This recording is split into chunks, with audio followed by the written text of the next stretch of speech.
Sino nga ba si Jamela Villanueva? Kilalanin ang viral ex-girlfriend ni Anthony Jennings. Umiingay ang pangalan ni Jamela Villanueva sa local showbiz at internet ngayong December 2024 matapos ang sunod-sunod na revelasyon kaugnay ng hiwalayan nila ng kapamilya actor na si Anthony Jennings. Kilala siya bilang content creator na gumagawa ng soulful song covers, pero mas nakilala si Jam sa publiko bilang ex-girlfriend ni Anthony kung saan tumagal ang relasyon nila ng 7 taon. Ngunit sa kabila ng matagal nilang pagsasama, nagdulot ng ingay ang kanilang breakup. Noong December 3, 2024, gumawa ng headline si Jam matapos niyang maglabas ng sunod-sunod na screenshots sa Instagram na di umano patunay ng pribadong pag-uusap ni na Anthony at ng kanyang on-screen partner na si Maris Racal. Ang mga mensaheng ito ay nagdulot ng matinding reaksyon mula sa publiko na nagbigay diin sa mga usapin na naging ugat ng kanilang paghihiwalay. Pero sino nga ba si Jamela Villanueva? Narito ang ilang impormasyon sa dalaga ayon sa pep.ph. Ipinanganak noong January 6, 1999, si Jam ay isang simple pero matatag na babae mula sa isang close-knit family of 4.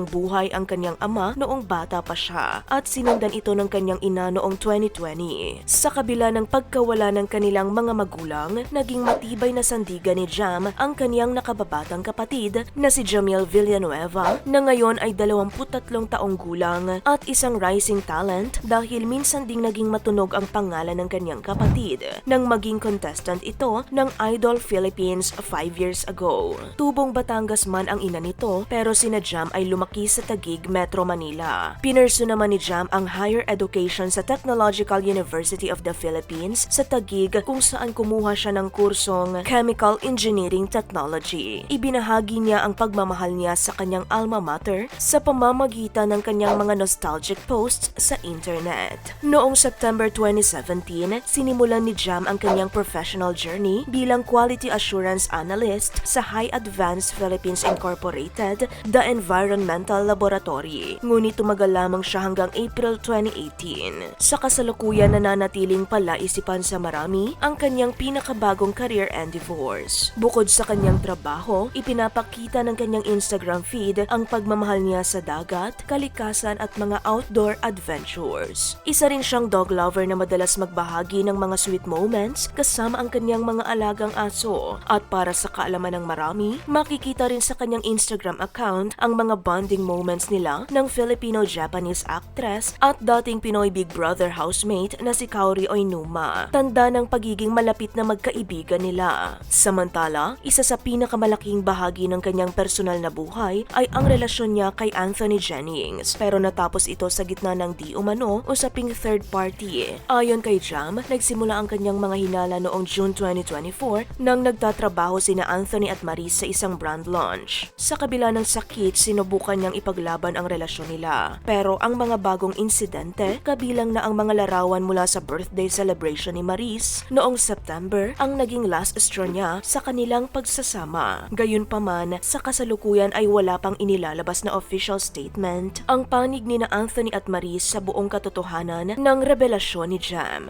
Ano ang masasabi mo sa ilang impormasyong ito tungkol kay Jamela?